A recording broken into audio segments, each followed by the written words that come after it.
तो 8 तारीख को दिल्ली विधानसभा के परिणाम आ गए और आज लगभग 10 दिन पूरे हो गए हैं और बीजेपी अपना मुख्यमंत्री डिक्लेयर नहीं कर पाई।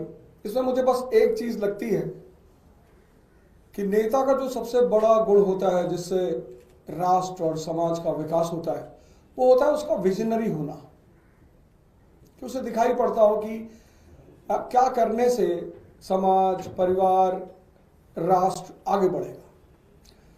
हम दिल्ली को पिछले 10 सालों से चला रहे थे, हम एक चीज पे काम कर रहे थे और उस चीज ने दुनिया के जितने भी आज ताकतवर देश हैं सबको महाशक्ति बनाया है।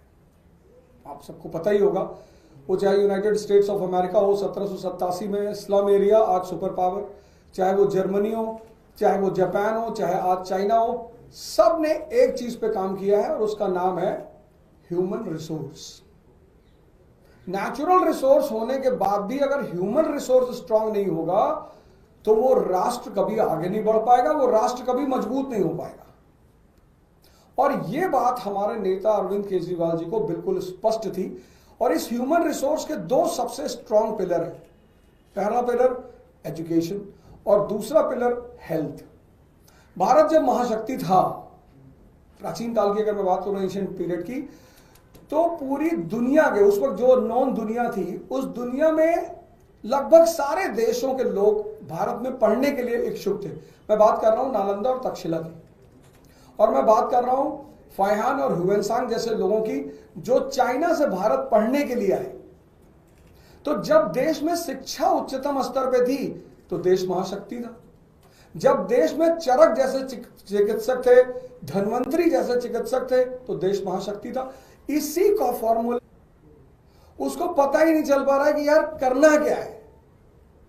भाई झगड़ा करना, दंगा कराना, लड़ाई करना ये तो कोई भी कर ले, लेकिन राज्य चलाना और फिर राज्य को आगे लेके जाना, सरप्लस स्टेट का दर्जा दिलवाना। हमारी सीएम साहिबा अभी डिस्कस कर रही थी अपने बजट के बारे में, उन्होंने कहा दिल्ली स्टेट सरप्लस बजट का स्टेट है। तो मुझे ऐसा लगता है कि आज ये पार्टी जिसको जनता ने कहा कि इनके पास 48 सीट है, 48 में से एक आदमी इनको नहीं मिल रहा है जिसके पास केजरीवाल जी जैसा विजन हो कि नहीं हम इस विजन को और आगे बढ़ाएंगे, हम दिल्ली को आगे ले चलेंगे। इनकी ये नाकामी पूरी दिल्ली प्रदेश की जनता देख रही है और ऐसा मुझे लगता है कि जहां तक इन्होंने कहा था कि 20 तारीख को हमारा मुख्यमंत्री शपथ लेगा, तो मुझे लगता है शायद 20 तारीख को भी नहीं ले पाएंगे, क्योंकि इस विकास धारा को आगे बढ़ाना और आगे चलाना वो हमारे नेता और हमारी पार्टी के ही बस में है। सर, आपको तो क्यों ऐसा लगता है कि बीजेपी अपना समय ले रही है? उनके पास अलग अलग नीति है, उसके लिए अलग स्ट्रक्चर है उनका इस पे निर्णय लेने का, तो आप लोगों को क्यों इतनी जल्दी उनका जल्द से जल्द शपथ होना ही चाहिए? नहीं, जल्दी नहीं है, हमें किस बात की जल्दी? हम तो वो इतने सारी बातें कर रहे थे, नीति है तो आप लेकर आओ। 48 लोग आपके पास हैं, आपके पास 48 लोग हैं, आपको 40 में से 8 में से एक आदमी निकालना है कि एक आदमी भाई हमें लीड कर रहा है। तो कम से कम दिल्ली की जनता को ये तो पता चले कि भाई ये इनका मुख्यमंत्री का चेहरा, अब तो इलेक्शन खत्म हो गया, इतना दिन वेट करने की क्या जरूरत है? अगर नीति है तो बताओ, अगर चेहरा है तो दिखाओ। अवध जी, आप पहली बार इलेक्शन लड़े थे, आप अपनी पॉलिटिक्स जारी रखेंगे आगे भी और पढ़ाई जो कराते हैं बच्चों? मैं पहली बार इलेक्शन लड़ा और 4 फ्रंट पर मेरी उपलब्धियां रही। आज भारत में मेरे पास एक विधानसभा है जिसमें 46,000 लोगों ने मेरे ऊपर विश्वास जताया।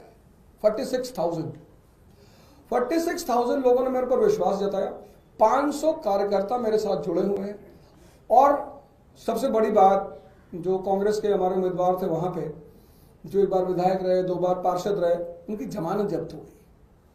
तो इतनी अच्छी शुरुआत करने के साथ अब राजनीति से पीछे जाने की कोई वजह नहीं है। तो एक नेता के रूप में मैं स्टैब्लिश हो चुका हूं। आने वाले ओझा साहब, एक नेता के रूप में आप स्टैब्लिश हो चुके हैं, आप सोच भी सकते हैं नेता के नजरिए से। आपको क्या लगता है भाजपा में उन 48 कैंडिडेट में से एक कैंडिडेट कौन होना चाहिए? देखिए, ऐसा है कि हर व्यक्ति को अपने घर की जिम्मेदारी लेनी चाहिए।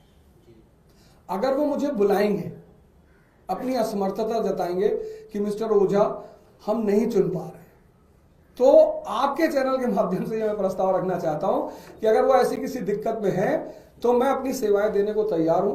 क्योंकि एज ए शिक्षक मुझे पता होता था कि इस बच्चे का सिलेक्शन होगा, कौन होनहार है। तो मैं ये कहना चाहूंगा कि अगर उनको मेरी सेवाओं की जरूरत है तो मैं उनके लिए उपलब्ध हूं। मैं बता सकता हूं आने वाले समय में कि वो क्या कर सकते हैं। यही बता दीजिए ओझा साहब। नहीं, हमें आदत ही नहीं किसी दूसरे के घर में इंटरफियर करने की, तो मैं उसमें क्यों जाऊँ।